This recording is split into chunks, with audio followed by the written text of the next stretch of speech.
Alexandre Chartagne, 25 ans. Euh, J'adore parce qu'il vient de se retourner. 40 ans. Vigneron depuis 2006 en Champagne. Oh, le choix. Ça nous tombe dessus.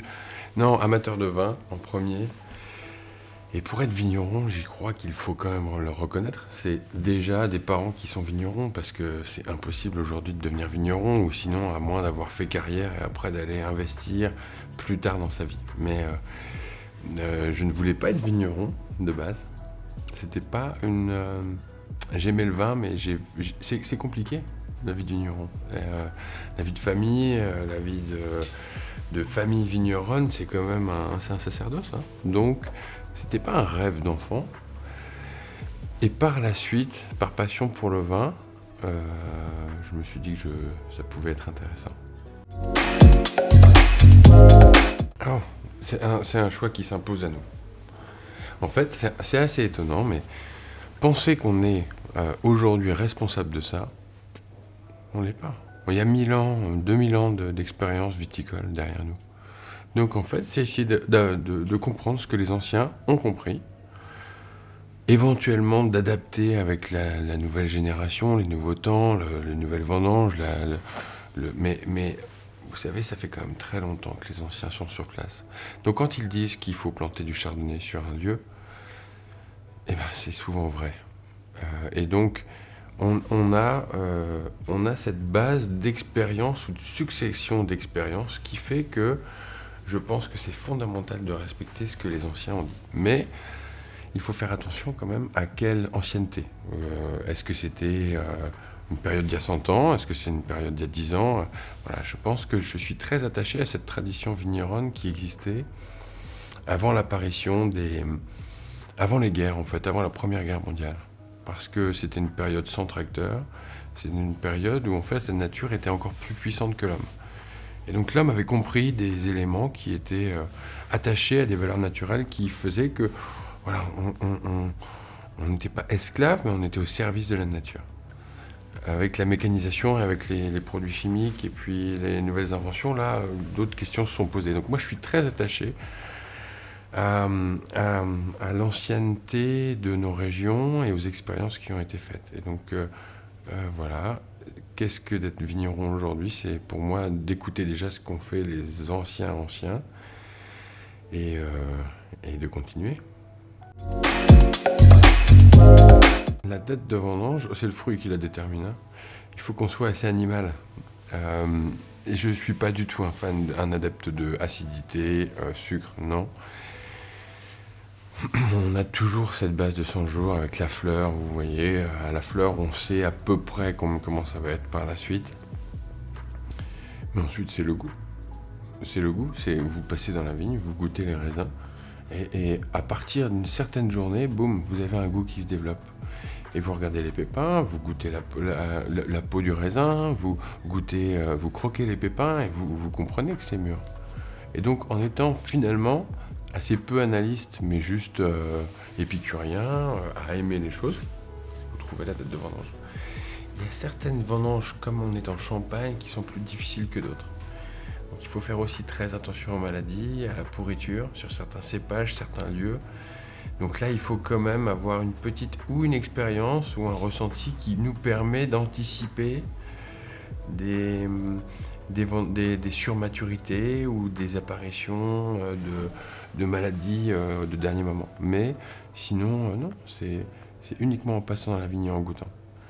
C'est pas de l'analytique de chiffres, non, pas du tout. Non. On est en Champagne. Donc pour nous,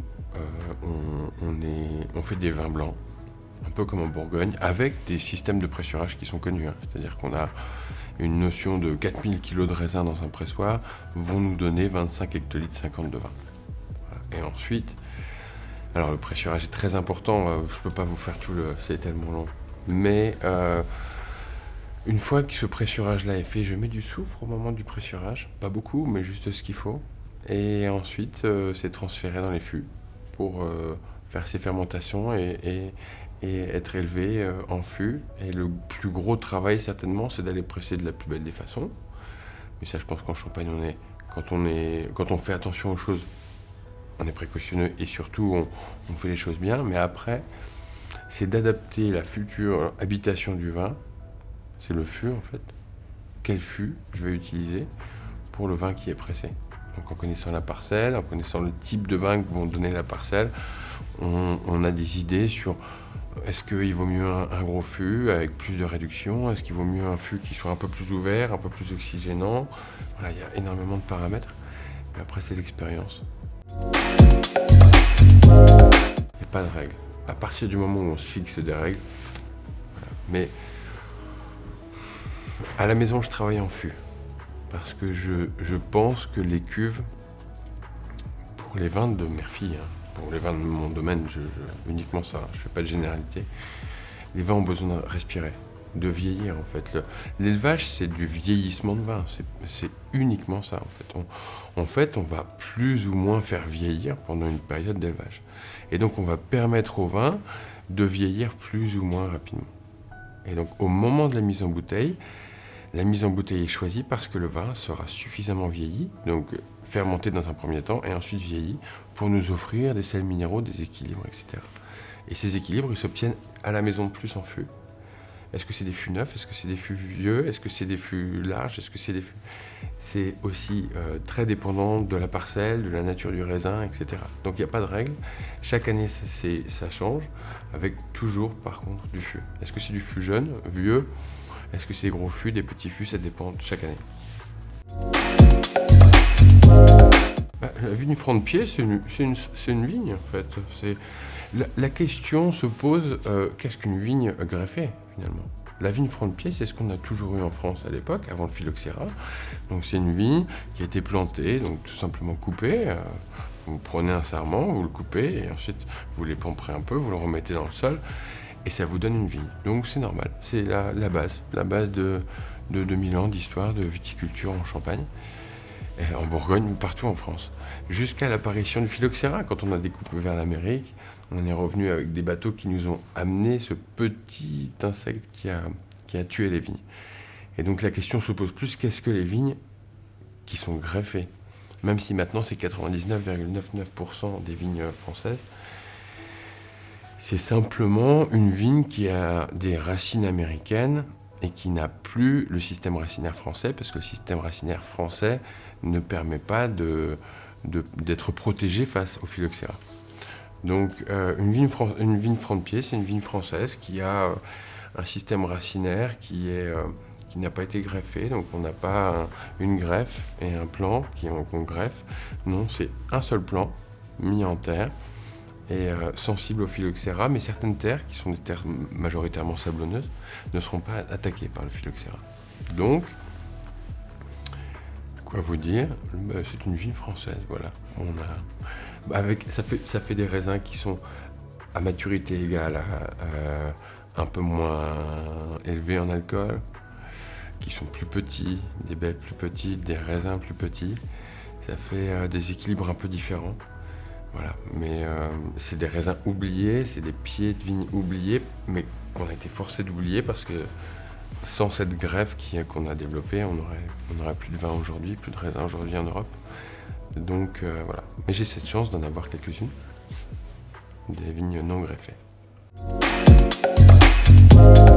C'était je me souviens très très bien, c'est la première bouteille à être vidée. En fait, quand on arrive en bouteille vide, le problème c'est que c'est une tristesse énorme. Donc là, je pense, à quel âge est-ce que j'ai commencé à boire? Je sais pas, hein, mais en France, je crois que c'est vers les 14 ans, parce que j'ai 40 ans, donc ouais. Donc, quelle déception quand la bouteille est vide. Et voilà, donc je peux pas vous donner un nom, je peux pas vous donner de date, mais en tout cas, c'est quand elle était vide. Donc. Je suis très mauvais là-dedans. Je suis très mauvais. Non, moi c'est de s'arrêter un peu avant. Non, j'ai pas de gueule de bois parce que je m'arrête avant. Avant, j'aurais pu vous répondre il y a longtemps, ou il y a quelques années, ouais. Mais je sais pas, oui, il faut continuer. Non. C'est juste connaître ses limites. Et non, j'aime bien le bon vin, j'aime bien en quantité raisonnable quand même. Ouais. Et je préfère boire 1, 2, 3 bonnes bouteilles, mais les excès, je suis trop vieux pour ça. c'est cliché, hein. Dès que c'est romantique, c'est cliché, hein. Donc, et là, ouais. Non, c'est vrai que le champagne est quand même, et je suis de Champagne, c'est quand même pas super de répondre le champagne, mais oui, quand même. Et allez, je vais vous donner un nom ridicule, mais romantique, il y a une part de ridicule dedans, c'est l'amour de Deutz. Euh, Parce qu'elle porte le nom d'amour, voilà, c'est... Voilà. Donc, c'est la première qui me vient à l'esprit. Mais je m'en souviens plus. Si c'était une cuite, on s'en souvient jamais. Si j'ai quand même un souvenir. Là, ma première cuite, c'était avec un ami voilà, on avait 13 ans, je crois. Et on allait boire le mercredi après-midi, après l'école, des cafés, enfin, avec les Monaco et tout ça. Et lui a eu une rupture amoureuse. C'est les premiers, 13 ans, c'est vraiment les premiers. Et c'était sa cuite à lui. Et je l'ai récupéré dans les toilettes et le patron du bar m'a dit il faut qu'il boive du café salé. Donc j'ai appris que le café salé c'était bon après la cuite. Mais voilà, c'était pas ma cuite, la mienne, je m'en souviens plus. Beaucoup de mauvaises habitudes. J'ai beaucoup de mauvaises habitudes. Non, alors attendez. Oh, défaut. Mauvaises habitudes. Non, je suis très attaché à mon village. Je peux pas sortir. C'est compliqué de sortir. Je me suis dit, tiens, on va essayer avec 40 ans de profiter ailleurs. Comme là, hein, on est quand même à Nice, c'est magnifique, c'est splendide. Mais quand on est loin de chez soi, loin de Séville, on a l'impression d'être un feignant parce qu'on fait rien. Ouais, Enfin, on fait rien. Si, on répond à vos questions, mais c'est pas notre métier, on n'est pas fait pour ça. Et quand on n'est pas sur place, on se dit, tiens, voilà, on s'éloigne un peu de nos vignes et de notre quotidien, et donc voilà, je suis très attaché à ça. Et c'est une mauvaise habitude, je pense que c'est bien aussi de sortir. On a quand même beaucoup à boire, attendez. En cas de fin du monde, on a beaucoup. Non, allez, on va pas donner un vin parce que ça serait trop facile ou trop difficile. Mais on va dire une chartreuse. Parce que la chartreuse, c'est tellement bon, c'est des plantes, et en même temps, c'est tellement mauvais le lendemain, parce que, voilà. Donc, finalement, on apprécie la chartreuse et on n'a pas le lendemain difficile. Donc, chartreuse. Kimi Raikkonen. Parce que c'est sympa, c'est un conducteur, vous voyez. Après, s'il conduit, il est bourré, c'est un peu, vous voyez. Donc, ouais, je vais choisir un pilote de Formule 1. Voilà. Une région viticole, ça c'est sûr. Parce que c'est quand même sympa d'aller dans les caves et de découvrir la Corse. Voilà, on va dire ça. On va dire la Corse. Il fait beau. Les gens sont sympas. Enfin, ils sont corses. Hein. C'est la sympathie corse. Je sais que vous êtes corse. Et puis, non, c'est une destination de vacances avec un savoir-faire viticole. C'est quand même bien.